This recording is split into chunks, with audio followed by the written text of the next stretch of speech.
a big, big welcome to you. We are so excited about this evening. This evening we're here to celebrate the launch of Sanctuary's new course, the Sanctuary course, a revised version. This is a historic moment. We're here to celebrate.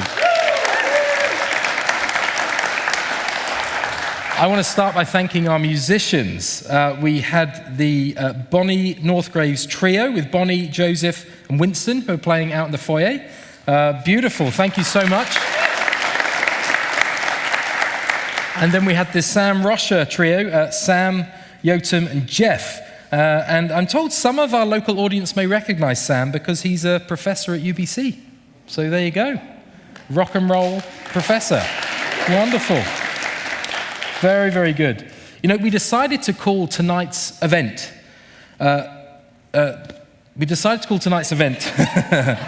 Sanctuary Celebrates Living, Listening, Launching, because this is first and foremost a celebration. But it's not just about Sanctuary, it's about honoring all of those who have helped to make this resource happen. You know, I've often said, people use the resource, say, that was really great, and they have no idea how much time and effort has gone into it. And tonight we get a chance to showcase some of the process and some of the people involved in helping to make the resource happen. You know, listening well is really, really important to us. And we don't just want to listen to the voices of lived experience, which we do as an organization, but we also want to listen to the communities who've used our resources. The feedback and contributions from communities who've used our resources around the world have actually influenced and shaped this new version of the course. So that's why we're here tonight. Tonight felt appropriate to launch the Sanctuary course by gathering with you and listening to some of those involved in the course's creation. Tonight we'll listen to an artist, a church leader, our content writers, our filmmaker, a mental health professional, and a variety of people with lived experience who have generously shared their stories with us. I now want to introduce you to our first guest, Randall Barnettson of the Bear Clan. Randall is from the village of Natle-Wuten and of the Dakal First Nation. Randall is an Indigenous artist, designer, and musician whose work, Woven Sun, is featured in the new version of the Sanctuary course. And rather excitingly, we've recently found out that Randall has been commissioned to display a piece at YVR Airport, the Vancouver Airport. So, yeah, it's people all over the world will be enjoying Randall's work for the years to come. Randall is here to kick us off with a land acknowledgement. So, over to you, Randall. Masicho dan. Hari sundo, delugweisli, dantemusli, narle wasten inca dene dakel. Masicho, Squamish, Masquim, Swalatuth, Snachalia, Udagi, Hothnawendachu, Yusen, Wakantakan. My name is Randall Bear Barnettson. I come from the village of Natle-Wuten, the Dantemu Bear Clan, and of the Dakel Hinka Dene people. I want to thank Creator for the beautiful day we have, for the beautiful people in my midst, for the beautiful land that we get to work, live, and play on. The land of the Musqueam, the Squamish, and the Tsleil-Waututh, the Coast Salish people who have been here since time immemorial, who have worked with Creator, Yusen, Udagi, the being up on high, in preserving these lands and waters since time immemorial. And we raise our hands to them, and we say thank you. Snachalia. Thank you, Randall. Randall, come and sit down. Join me on the couch. I've always wanted to be a talk show host, and tonight, this is just so exciting. Well, Randall, the first of many guests I'll welcome onto my show. This is the first show of many as well. Now, Randall, we're looking at your piece behind you on the screen. This was originally created for Sanctuary's art exhibition, Healing in Colour. Randall, can you tell us a bit about the inspiration and the meaning behind Woven Sun? Thanks, Dan. Yeah, Woven Sun was... It was a kind of a play on the two pieces that I did. I did a Braided Moon and Woven Sun, and both of them were talking about integrating self-care and mental health into a holistic sense of your whole life, really. You got it in the sun representing life and goodness, and then weaving those patterns of self-care into every aspect of your life. And that's why I had the sunbeams coming out there and stretching it, and the weaving going on. So, yeah. Wow. Well, I know you know, when we ran the exhibition at the Dalshinel Gallery, I know that your work gained a lot of interest, which was reflected in people buying the prints afterwards. And I have to confess, I have one on my wall at home. It's a beautiful piece. Thank you. Randall, I wonder if you could just speak to, you know, what role you think art can play in the faith and mental health conversation. And in part, one of the big shifts in the new course is we've included art because, you know, we see the value of it as an organization. But I wonder if you can speak to the role of art in the faith and mental health conversation. For me, the role of art is completely intertwined into my faith and into my mental health. From the Indigenous perspective, everything is intertwined. Our spirituality, the land, the creatures, ourselves, creator, everything is intertwined. And I take that approach into my art as well. My art influences my mental health influences my art, and my spirituality also influences all of these. And wanting to share my spirituality and my mental health and break down a lot of stigma around these conversations about being depressed in church and also being Indigenous in church. And that's why I love working with Sanctuary and like yourself, because we get to have these conversations, and that it's not a stigmatized thing. This is open, this is beautiful. And so, yeah. Wow. Well, look, I mean, I know the great irony in me sitting here as a white middle-class British man. But I have to say, as someone who is soon to become a Canadian in the next few months. Congrats. That's happening. I'm just so delighted that we get to work with you and we get to learn from you. And we will always seek to learn from our Indigenous brothers and sisters because there is much we can learn, particularly around the mental health conversation and living an integrated, holistic life. So Randall, we thank you so much for your art, for challenging us, for inspiring us, and thank you so much for bringing all of yourself to this piece of work that we get to share with the world. So thanks, Dan. I appreciate it. And I look forward to seeing you at my next solo show next month in June. Got a shameless plug there. Oh, and I'm there. So, do you need a host to present? Oh yes, Professor X, you'll do great over here. Oh, great. My fee is not too big. No, that's wonderful. Thank you, Randall. So Randall's art is featured in session 7 of the new version of the course, and we're actually now going to take our first look at the course now. So let's roll the film. Something had happened that triggered so much anxiety for me that my mind couldn't stop, and I was getting increasingly depressed. I felt like life was about to end. I was struggling with anorexia and bulimia. I was so broken. I'm not in any danger, and I'm just breathing like something bad had really happened. I thought, I'm always sad. If you dig deep, there'll be this river of sadness that flows underneath everything. Sense of the world closing in on me. Horrible, horrible experience. I started to have delusions. I was not reading reality properly. I was really scared. I thought, there's no way out of this. It's hard to see a way that this could be different, but hang in there, get help, because it really can be different.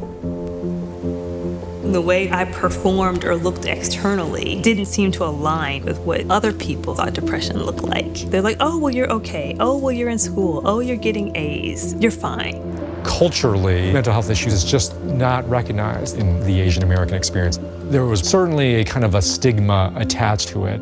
I felt so much shame. I couldn't let somebody else into that world. It's critical to normalize. Don't stick our heads in the sand and not recognizing there is someone in your congregation that is dealing with some issue related to mental health. We all need to lament together, articulating our sadness and recognizing that even in our sadness, God is there. Your struggles, your suffering, your diagnoses do not exclude you from belonging. Those things are welcome to be talked about. Resist the temptation to seclude, to stigmatize people experiencing mental health challenges. Listen deeply, come alongside, and treat as a holistic, multifaceted person. Mental health is important because it cuts to the very heart of our experience of being human beings. Do some work and do some learning. Find empathy and compassion for real people having real experiences. when there is a hand that can guide you through God, it will be inspiring to know that there's someone there who may be able to help you. God is here, and I think a really good church community would say, and we are here too. Well, there it is. There it is, the Sanctuary course. Yes. Yes, yes, yes.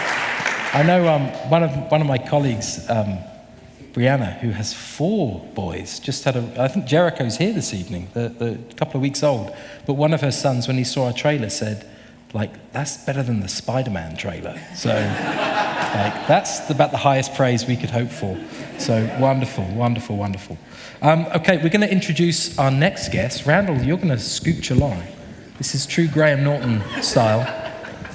And we're going to welcome up Nathan Utangi. Welcome, Nathan. Thank you for having me. Yes, Nathan. Nathan is the pastor of children's ministry here at 10th Church. I know Nathan really well. I'm talking like he's... Nathan's a good friend, and he's actually really significant in our story, as is 10th Church. You know, we're being hosted here this evening by 10th for free, I might add, so we're very grateful for that. You're welcome. Always grateful. You're welcome. Yes, Nathan made it happen, so thank you, Nathan. And 10th has been amazing supporters to us. Actually, one of our founding directors, the Reverend Dr. Sharon Smith, was a member at 10th when she founded Sanctuary. So there is this long story with 10th Church, so it seems appropriate that we're here this evening. Nathan has been involved with Sanctuary for a long time. Nathan actually helped to pilot the first version of the course, and he helped to pilot the second version of the course, and he's facilitated running the course a number of times, and he's given us really helpful feedback as we've shaped the new material for the new version. So, Nathan, it's great to have you. Welcome to the couch. Thanks for having me. I love critiquing things, so hence the feedback. Yes, thank you. Yes. We can. Don't critique. Do you want to critique me now? Or I feel like you were leading to something. I feel like you could stand up or sit up a little bit more straight, but that's fine. Yeah. Okay, thanks. It's okay. The in-ear monitor has told him, thanks, Nathan. I was slouching, wasn't I? Well done. No, that's great. So Nathan, what has your journey with Sanctuary and your experience of facilitating the course been like? You've been with us for 4 years, on the ground, helping people through this. Just tell us a bit about your experience of working with the Sanctuary material. The Sanctuary material, I think, for me has been an eye-opening experience. Previous to, I guess, working with you and with the writers of the course, I had a very small understanding about what mental health looked like, a small understanding of where I fit on the mental health spectrum. And as I think I got to embrace it, talk about it, discuss it with a plethora of different people, I got to understand where I fit, where they fit, and that we all get to be encompassed by God in that. And so that has been the beautiful nature of facilitating and the journey with Sanctuary. Yeah.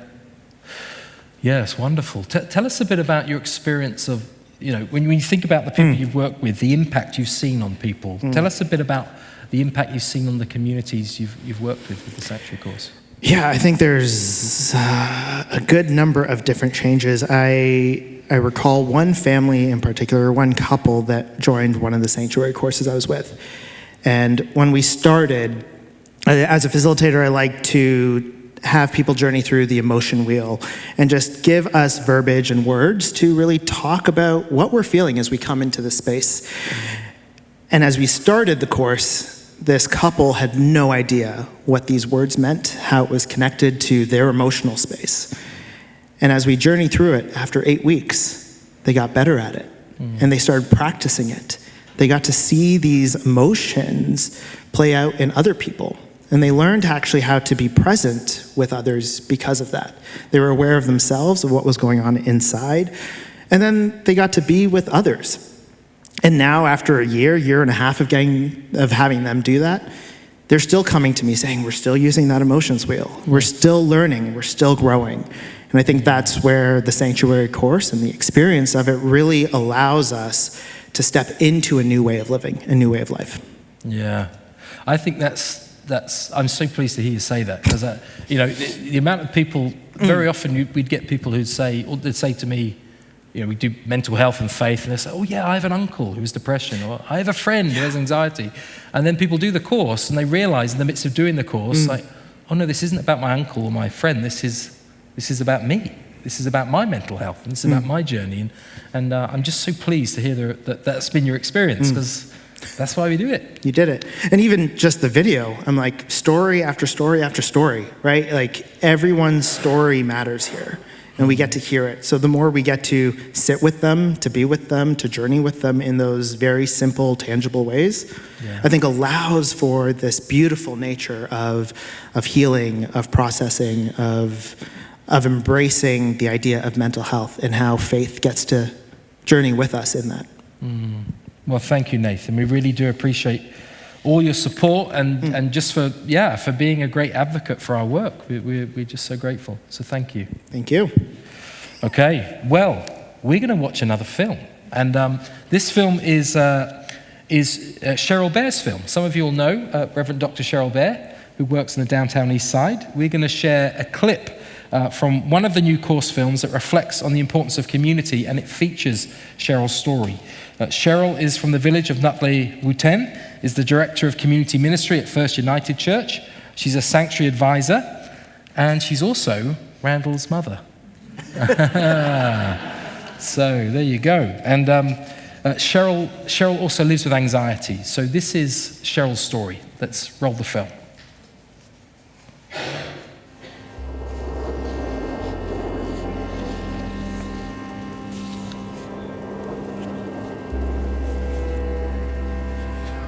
We're on the unceded traditional territory of the Musqueam, the Tsleil-Waututh, and the Squamish First Nations. Howdy, Suanda Cheryl Bairsley, Natley Weston, Damdanusli. My name is Cheryl Bair, and I'm from the beautiful village of Natley Weston First Nation, which is located in BC, about an hour and a half west of Prince George.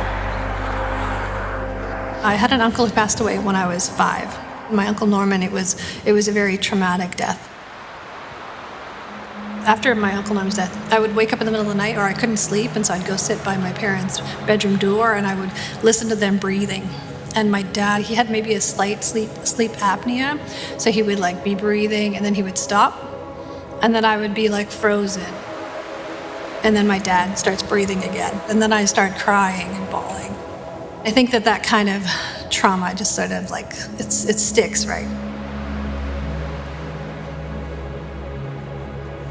In 2011, I ended up in the hospital over the course of about 3 or 4 months, and I went in with chest pains and I couldn't breathe. And all of those 3 or 4 times they sent me away. They're like, ma'am, you're fine, go home.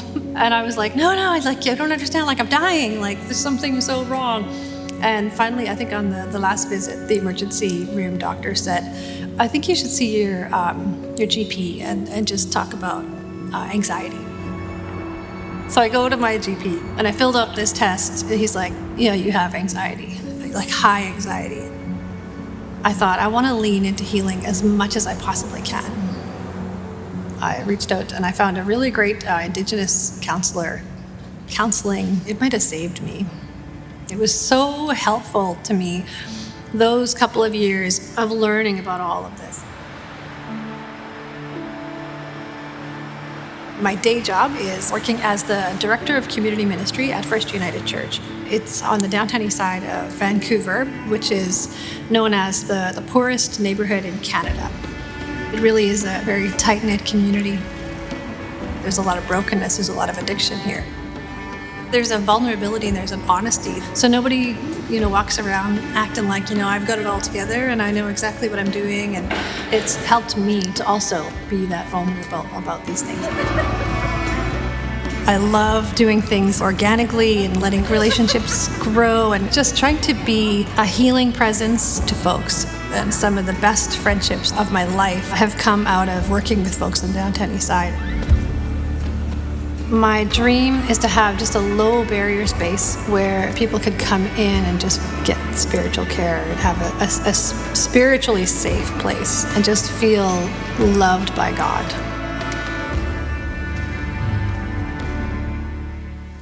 Wow.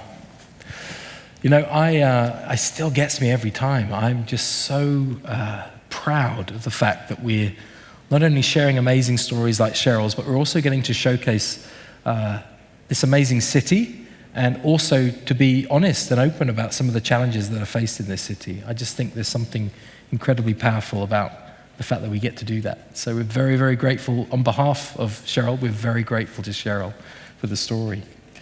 Amazing. Okay, well, gentlemen, it's time to scooch up to the next couch because our next guests are joining us. I'm going to welcome up Kate Dewhurst and Jane Bourne. Jane, if you grab the other mic. Yes, welcome, welcome. So Kate is our Director of Programming. Kate, how long have you been working for Sanctuary? Since 2014. 2014, 8 years. Kate is the longest serving member of our team. She's now the Director of Programming. She started out as the pot washer, probably. You've literally done every job at Sanctuary, haven't you? It's true. You've done them all and done them very well. So Kate is our Director of Programming, and Jane is our Resource Development Manager. Is that right? Yes. Yes! You got it. I got it right. Great. Sorry, I was always going to get it right. That was great. Kate and Jane have spent the last 2 years working on this resource, together with a team, but they've been driving this, bringing together all the elements, all the perspectives, all the things that have made the Sanctuary course what it is. Hours consulting, coordinating, writing, filming, editing, revising the course book, the discussion guides, the films, the psychological, social, and theological content, all of it has been driven by Kate and Jane. And it is truly remarkable. It's so funny leading an organization that's growing and getting to do different roles. I love what I do. I love getting out, meeting people and talking about Sanctuary. And it's just a joy to me when other people love what they do. And I think of Jane, who loves locking herself away with books and a pen and paper, effectively, and just writing and researching. And so it's a joy that we get to let you do what you love doing, Jane. I'm glad for it too. Yeah, and thank you for doing it. And I know how comfortable you are right now being in front of all these people talking. I just know how much joy that's bringing you internally. So, yeah. So, many of you know that in October 2018, we launched the Sanctuary course, and it's done amazingly well. In fact, in 2021, our website was viewed in 199 different countries. I think there are 200 well, it's contentious. There are around 215 to 220. Don't ask me why it's contentious. People don't know how many countries there are. But anyway, 199 different countries have accessed our website, and the course was accessed and used by an estimated 161,000 participants. I want to invite Kate, our program director, to share a bit about why we decided to revise the amazing original course. It was having a great impact. Why did we revise it, and what did that process look like? Yeah, it was so good. What were we thinking? Yes, the original course was really well received, and we're so grateful for that. And there is a slight bittersweetness in replacing that original material because so many people share their stories so vulnerably and generously with us. But at the same time, we didn't have a lot of data about how the course was actually working for small groups and for churches. So we embarked on a process of about 4 years of trying to listen well to participants and facilitators and church leaders and experts about what might need to change, what would be more helpful. We collected evaluations, we ran reviews, we ran an academic study in 2019. And from this mountain of information, we distilled some really key themes. And we learned so much from churches and participants and facilitators. Some of those things that we learned were people really like these films. They are just so wonderful, and they actually have been shown to reduce stigma by challenging attitudes and behaviors that people may hold about people living with mental health challenges. So we're so grateful that they do that. But at the same time, we also learned that not everyone saw their story in the course. So we made a big effort to have greater racial, cultural, socioeconomic diversity represented in these films, in addition to a wider range of lived experience stories. Another big piece of learning, I'm just going to keep going on here just for a little bit longer. Keep going. It's That's good. okay. It's good stuff. We learned that facilitators needed more support in running groups, so we created discussion guides to accompany the films and really help make that facilitation process easier, incorporating some of the beautiful art that you've seen, Randall's gorgeous woven sun. And then in addition to that, we've created a facilitation guide to really help facilitators do their work well. And the last thing I will say is that we learned that 82% of people who take the Sanctuary course have experience supporting a loved one or a family member who lives with mental health challenges. And so we've added a new session on caregiving. So that's a summary of some of the changes, and we hope that they will be well received, but we look forward to hearing from all of you about how you like the new material. Oh, yeah. I'm just having a flashback as you're talking, Kate, to the time the three of us went to London. The three of us went to London and we met, we went to Lambeth Palace, which is where the Archbishop of Canterbury lives, and we met with a group of theologians and pastors in Lambeth Palace, and we did a deep dive review with them. And it was absolutely terrifying, wasn't it? It was terrifying. We had like these academics, we didn't know any of them, and we were just literally saying, tell us what you think. And the feedback was great, but I remember it was such a draining day that as we left, I was very excited because a famous soccer manager was outside Lambeth Palace, and I took a picture with him. Yes. They're not going to show you the picture. He's an England soccer man. He managed the England national team. Kate was like, I don't think I've ever seen you that excited before. I'm like, it's a very exciting moment. But we walked across Westminster Bridge and we went to a pub. And I remember sitting in the pub and just going, okay, we've got through it. The Sanctuary course, it's going to be okay. But we know we can change things and improve things. So, yeah, amazing. Thank you for bearing with us as we've done it. It's been amazing. Jane, I wonder if you can tell us about some of your highlights from creating this resource. Yeah, I think the biggest highlight for me is, and I think not just for me, but for our team, is all of the really wonderful and incredible people that we've had the chance to meet and collaborate with through this process. I think at the end of the program, you'll see we did our own little version of a credits that they roll at the end of a movie, and putting that list of names together was really quite overwhelming and emotional for me, realizing all of the people who've shared their stories. I mean, I think we filmed with more than 20 people in like 3 different countries. For me, writing the course book and the discussion guides, I worked with at least 10 different reviewers, people with lived experience, theologians, psychologists, psychiatrists, team members. And for me personally, it was such an enriching learning experience. And so now it's just really exciting that we get to not just share the riches of that learning and share that wisdom and share those voices and perspectives with the church, but in a sense it feels like, I don't know, throwing open the doors of your home and saying to the church at large, come and meet these wonderful people. I've learned so much from them, and I think you will too. So that's definitely my number one highlight. Yeah. There's something so exciting, isn't there, about, I used to lead a church on the south coast of England, just in a little town, a beautiful church for beautiful people, but not people that would especially be exposed to the stories, or even like the methodology or the pedagogy, that all of the way the course is woven together. I just get so excited to think that we're exposing people like to art, like we're sharing Randall's art, and we're sharing different perspectives, different cultural perspectives. I just think there's so much value in that. As a local pastor from before, I can say that is a real gift. So I get really excited to think about the privilege of sharing these stories, and I'm glad you do too. Wonderful. I'm now going to introduce, I feel like this is like a big reveal, because often when Sanctuary, one thing Sanctuary does really well, and I know I'm blowing our own trumpet, but I mean it, that is we make amazing films. We're amazing at storytelling, and one of the reasons that's been confirmed is that another organization is now hiring us to make stuff with them, but they're saying, do it your way because you're so good at it. But the big reveal here is that our film editor is here this evening, and he's about to join us. Mr. Sean Dykink, please come to the stage.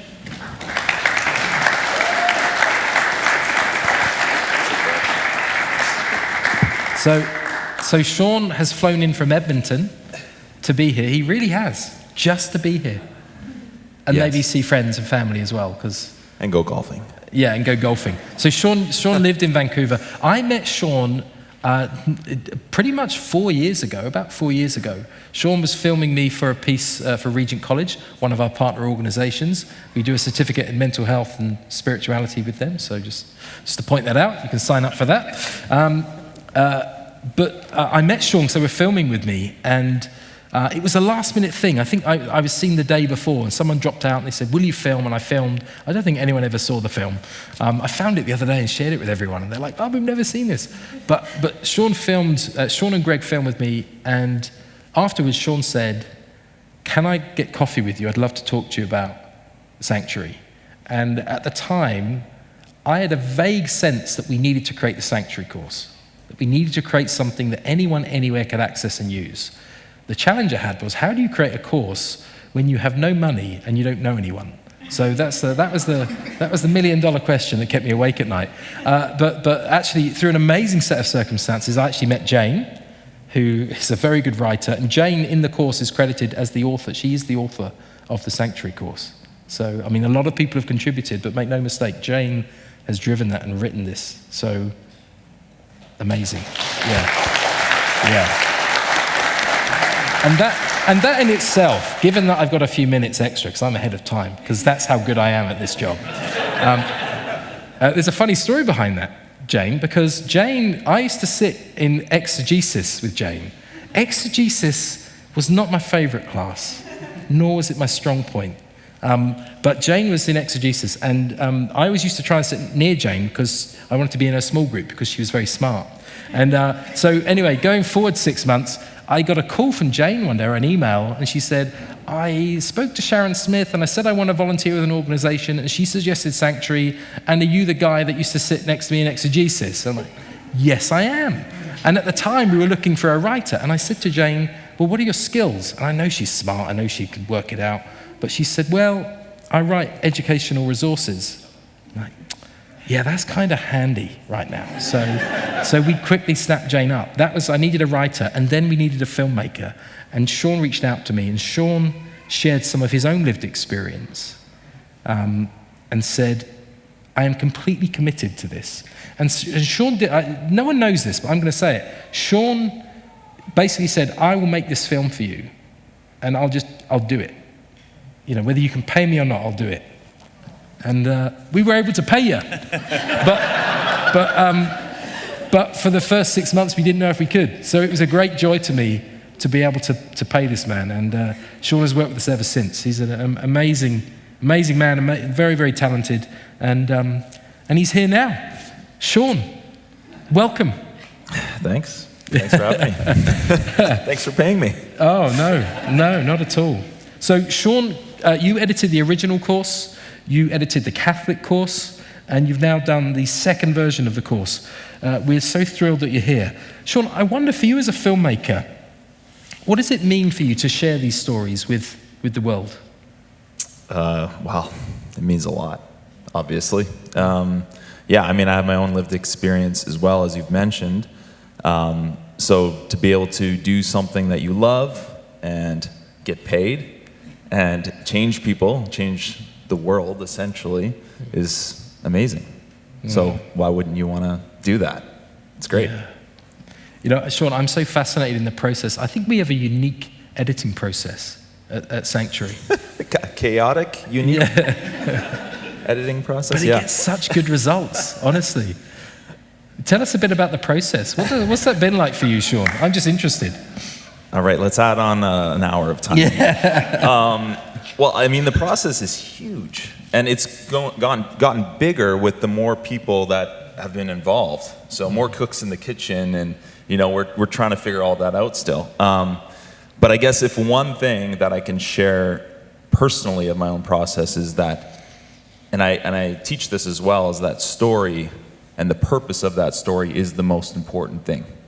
And if you can figure out what the story is and understand the purpose you're trying to achieve with that story, then everything else falls into place. So every pre-production decision, every B-roll decision, every cut, when to cut, what effect to use, you just look towards that.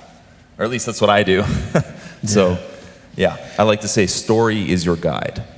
Yeah, well, and you do it really well, Sean. I feel like the journey at Sanctuary, there's been so many times when I've just said to myself, God, you must be behind this, because he connected us with you at just the right time. So thank you for bearing with us, for bearing with our process. Thanks for keeping me on. Oh, no. Here's till we make the next Sanctuary course. Hey, guys? I'm ready. Let's start. Yeah. Anyway, there are more resources to create. Sean, thank you for joining us. Thank you for being here. Bless you. So, if you're still unsure what the course looks like, how it functions, or you'd just like a quick video that you can share with your friends, family, or your church to explain what it's all about, we have just the thing for you. Let's roll this film. No one's seen this before. Let's roll the film.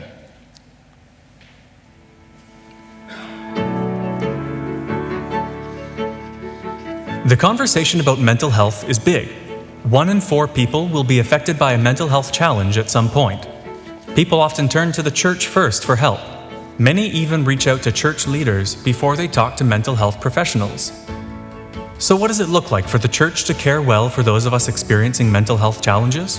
How do we reduce stigma, which creates barriers not only to diagnosis and treatment, but also to community? How can a church become a sanctuary? A place where people living with mental health challenges can feel safe, supported, and a sense of belonging. The Sanctuary course was created to inspire and equip communities of faith that are asking these important questions. Developed in consultation with mental health professionals, theologians, and people with lived experience of mental health challenges, this free 8-session small group resource explores key mental health topics and examines meaningful ways to support recovery, offer companionship, and promote well-being. It introduces a common language and framework to help build a mental health vocabulary within your community so that honest conversations can take place as we come alongside one another. It's also proven to reduce stigma by changing attitudes, beliefs, and behaviors towards people living with mental health challenges. The Sanctuary course is valuable as a teaching tool for the whole church and is best experienced in small group settings. The Sanctuary course is simple to facilitate. Before meeting, participants read the course book. Then, groups gather to watch a film featuring the story of a Christian living with a mental health challenge and highlighting the insights of experts with helpful biblical integration and ideas for community support. Groups also work through the discussion guide, which contains conversation-starting questions and opportunities for deeper reflection through visual art, poetry, prayers, and spiritual practices. The course is completely free, and all the materials are accessible through Sanctuary's easy-to-use online resource portal. The Sanctuary course is made for anyone, anywhere. Whether you're a pastor, lay leader, or passionate about mental health, you don't need to be an expert to begin having important conversations about mental health and faith in your community. Learn more and get started with the Sanctuary course today by visiting sanctuarymentalhealth.org.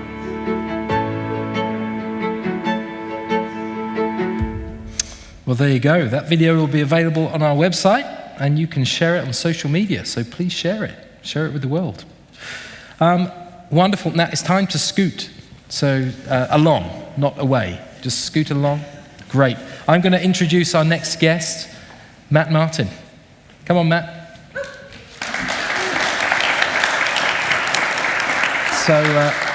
So Matt works in tech. He helps, I think you help mainly Catholic parishes manage their data. Let's say you do that. Maybe do other things too.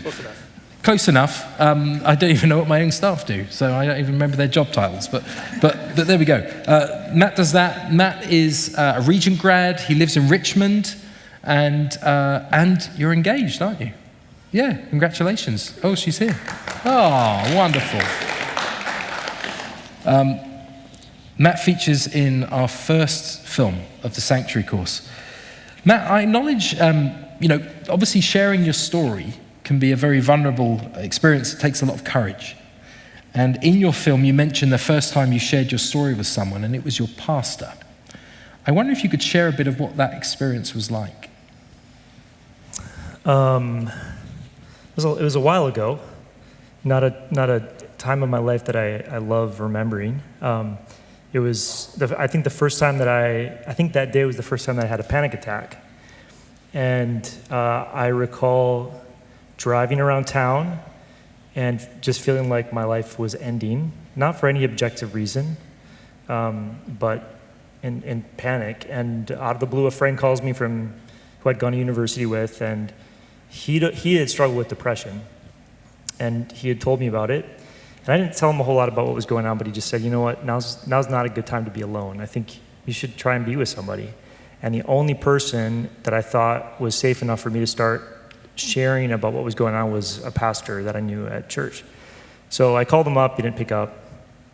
10 minutes later, I try again. This time he picks up, and I meet with him at the church, and I just start to, I'm freaking out, but I'm able to start to share with him what was going on in my head. And he listened, and at the end of it, he said a lot of, some really good words, but just very simply, he said, thank you so much for sharing with me. I want you to know that this doesn't change how I see you. In fact, if anything, I respect you that much more for sharing this with me. And I love you, and God loves you, and we'll walk through this together.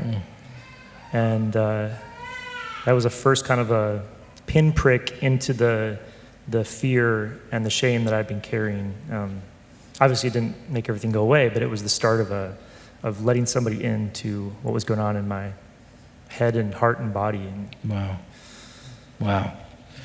I'm so glad that you had a great pastor who gave you that advice. What a gift. That was obviously a big moment for you, Matt, and now years later you agreed to let us come and capture your story for hundreds of thousands of people around the world to listen to. What made you decide to share your story with Sanctuary? Well, first it was a film, so I don't have to sit in front of people and share it. I can just do it in front of the camera, and then so it's a little bit easier in that way. But I know that story has the power to break shame in a way that few things do. Particularly story when somebody is sharing vulnerably, and when it's true vulnerability, it's powerful, and you suddenly realize I'm not as alone as I felt. Maybe I'm not alone in this. And it starts to give words to put to your experience that you might not have had. I remember right around that time I was on the campus of the university I was studying at, sitting in the doctor's office, I think going for an allergy shot, and they just had this film running on a TV that was about people struggling with depression, and I was just, this is great, they had cornered the audience. And I'm just sitting there waiting and just kind of listening and watching and listening to these stories. And for the first time, it dawned on me, I think I'm depressed. But I'd never had that language. And the language gave me the ability to go and to talk to somebody and put a name to it. And so, so many people have been a part of me getting to this point. And of course, it's a little scary sharing your story. You never know how people are going to see you afterwards. But if sharing part of my story helps somebody else not feel alone, put words to what they're going through, and be able to reach out for help, then it's, why wouldn't you? Wow. Well, thank you, Matthew. We are so, so grateful and appreciative that you've entrusted your story to us. And we just know the difference it's making. So thank you. Okay, we're now going to watch some of Matthew's story. So let's roll the film.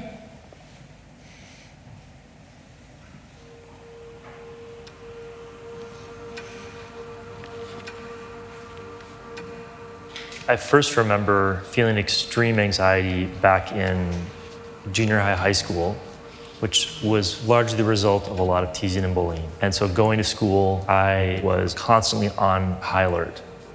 A few years later in university was the first time when my anxiety got so high that I began to believe my life was going to sooner or later fall apart. It's just this flood of the worst possible case scenarios of the future, feeling like they're already here and they're real.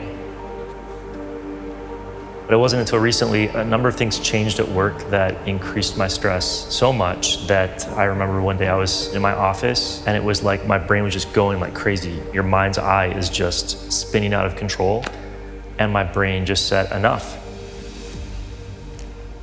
That was when I first connected with a psychologist who first put a name to what was going on in my body and my mind. She finally, in one session, listening to me tell my story and listening to how I think, described both the diagnosis and mirrored back to me the way that my patterns of thinking had been going on for years.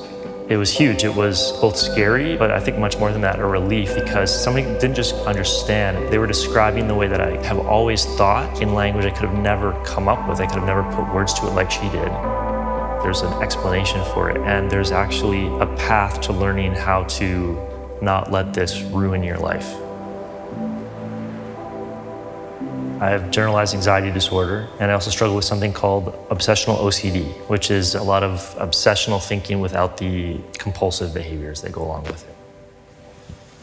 I think dealing with this condition has changed the nature of faith for me. Faith is not primarily about being certain of my beliefs. Faith is about opening up my heart, that deepest part of your soul, to the possibility of God, and refusing to close off that place in your heart, and waiting for God there, and at times experiencing Him enough that you realize He is there. He is there. I thought of the story, they call her the hemorrhaging woman, who approached Jesus through this big, massive crowd of people, and he suddenly feels this power go out from him. And she had been trying really hard for a really long time to find healing, to find relief, to find care, and things had only gotten worse. And that's what it feels like, and has felt like a lot of the time, is you talk to a doctor, you talk to a psychologist, you talk to a counselor, you pray with your pastor, and things keep cycling. She didn't give up. She kept reaching out. She's been an example to me of, I can't just kind of lie down and give up or wait for God to come rescue me. He is a rescuer, but I need to keep taking one step at a time to reach out to Him or to reach out to others. Like, she literally took a few steps to get close to Jesus and reached out. She didn't know if she was going to be healed. She didn't know if this was just one more in a long line of attempts. So to not give up and to keep reaching out.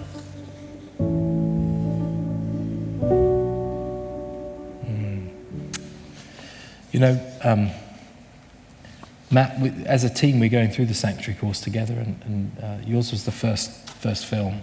And it was just amazing to see all the different things we were each taking away from your story. And one of the things I really appreciate was the way you articulated how your faith had to kind of change and evolve, how you connected with God and how you saw God was shaped by your lived experience, and that this in turn had led to a much richer, deeper faith. And I think this is something so profound and helpful about you sharing that, among many other things, but that you shared that. So thank you so much for sharing your story with us. We're so grateful.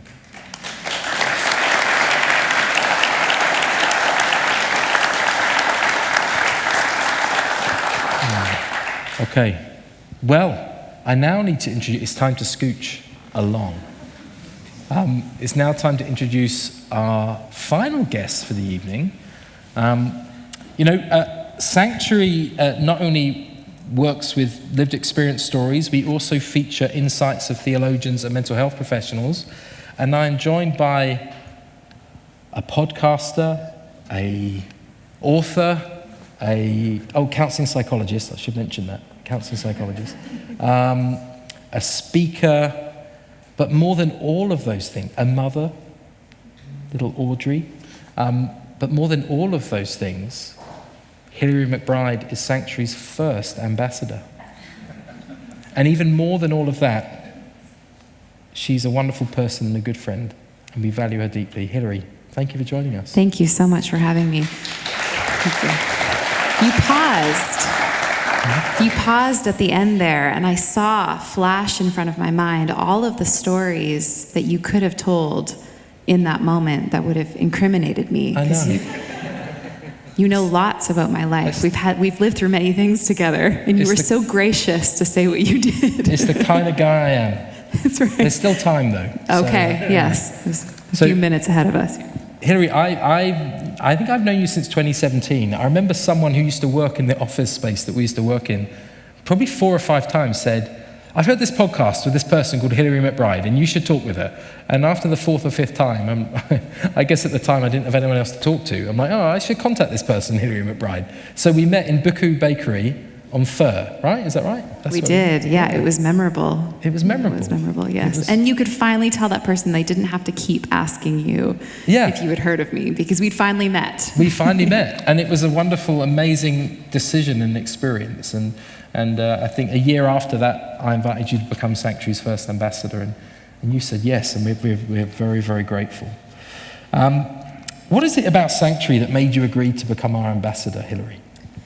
Well, I think if I spin it a different way, I'm so glad that you let me have a title for what I was already doing, because I was ambassading, what's the right word? I was out there sharing the gospel of Sanctuary, and then I finally got a name for it, a title. But there's something for me about feeling like what we're doing, what the course is doing, what Sanctuary is doing is allowing the church to do what it's always wanted to do, but didn't know how to do. And for me, I think about the church being an opportunity for people to experience connection and healing. And it's really hard for healing to happen if we don't acknowledge where the wounds are, if we don't acknowledge where the pain is. You can imagine if someone went to the hospital and they said, my leg is hurting, and all we did was look at your arm. It would be really hard for the injury to get the attention it needs. And yet in the church, we haven't had the skills and support to look at the leg, so to speak. Yeah. And so what I love about Sanctuary is that it's giving people the language and the space to actually turn their attention towards the way that people have been hurting. And what often goes along with mental health issues is mental health, right? Thriving and resilience. And when we can make space for the pain, then we can make space for thriving and connection and authenticity and all the things that are needed for us to be whole people and whole communities. So good. Hilary wrote a book recently called The Wisdom of Your Body. I should plug that. It's all about embodiment and helping us to reconnect with our bodies. And it's brilliant. Available at all good bookstores. Yeah. There you go, there's a freebie for you. So, Hilary, finally, tell us, what was it like participating as an expert in our films? It was a little anxiety-provoking for me, because I felt this need to do it right. I wanted to do right by Sanctuary and by this incredibly important topic for me. And I think ultimately what was organizing or centering for me in the process of participating was thinking not just about all the people who were going to be watching the film, but thinking about the me with lived experience, my own self, and my own journey with mental illness, and the me who's sitting in church would have needed something like this. And it was like I was able to imagine giving a gift to my past self. Right? The self who was sitting in a faith community and didn't know if I was allowed to be a person who loved Jesus and have mental illness.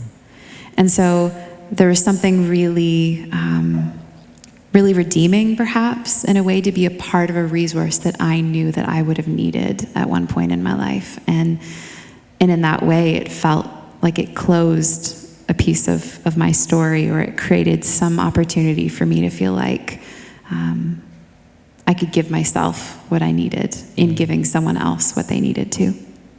Wow. Well, Hilary, we're so grateful for all of your support and the many stories we've had together, and I think there are many more.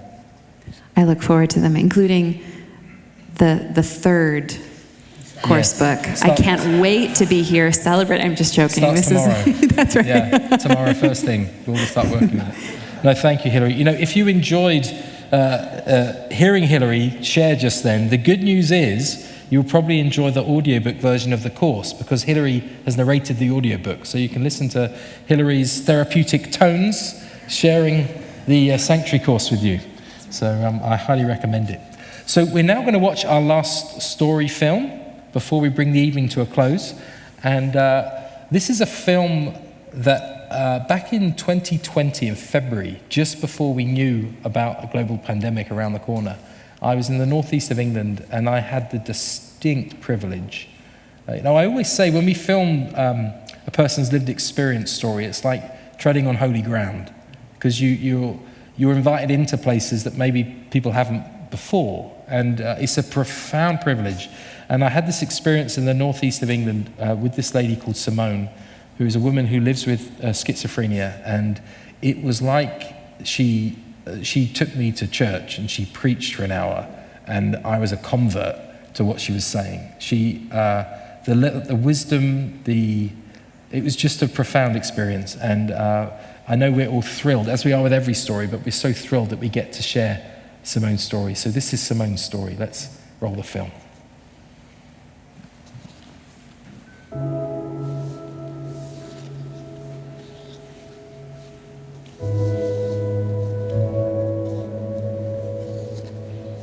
I was asleep and I had a visit, and the voice said, I am the Alpha and the Omega.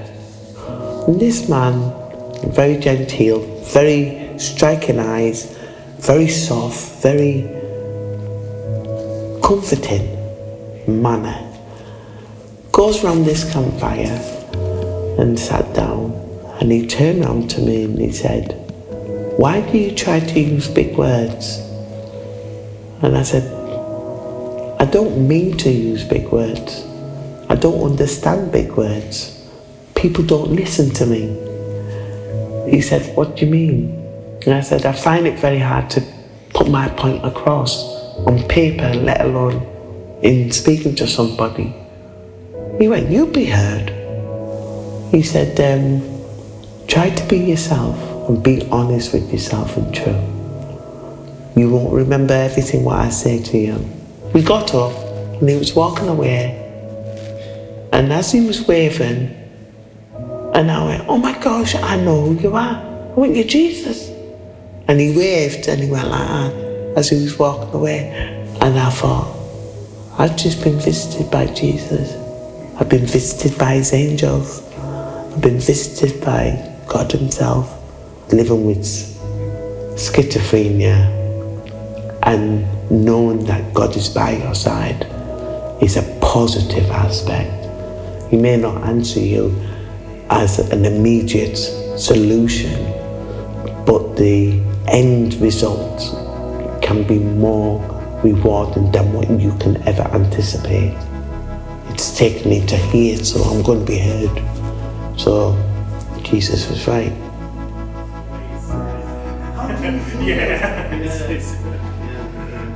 It's nice to have somebody to listen to you within the church and to help you to grow, to learn, to adapt, and to live with schizophrenia, and to live with the faith that I have, that God's by my side.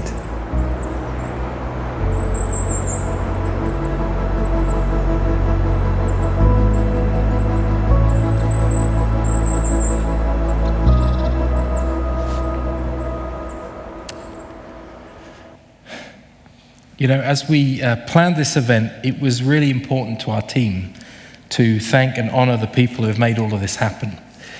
You can see their names on the screen above. This is the creative team behind the new Sanctuary course.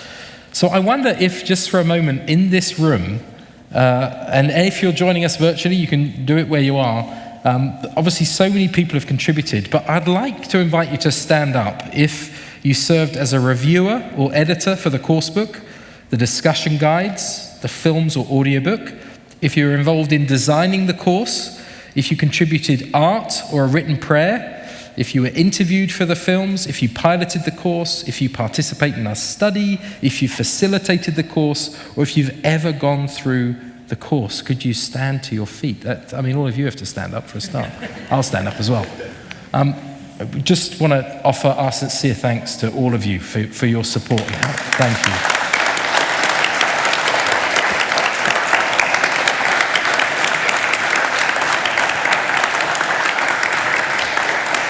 You know, I am so proud of this team, and I'm so honored to be a part of this work, and I'm so blown away by how far Sanctuary has come. I'm thankful and grateful and amazed, and we're just getting started. That's the good news. We're just getting started. As we draw to a close this evening, Sam Rocha and his band will be back playing for another half an hour. I encourage you to stick around, enjoy some more beverages, continue the celebrations. Thank you so much for being here tonight. It really does mean a great deal to us, and for those that are tuning in as well. Thank you for joining us. And we're now going to conclude with a prayer from our patron, the Archbishop of Canterbury, Justin Welby.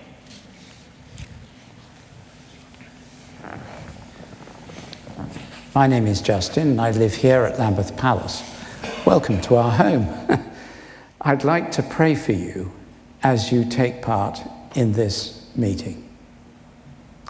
Loving God, you know each one of us and love us beyond measure. Whatever we feel about ourselves or in ourselves, you never change, and your love for us is boundless. Thank you for your peace which passes all understanding, and your mercies which are new every morning. May every person participating today hear your voice in their conversations, thoughts and prayers, and may your church be a place of welcome and hope for all those of us who live with mental ill health. Amen. Amen.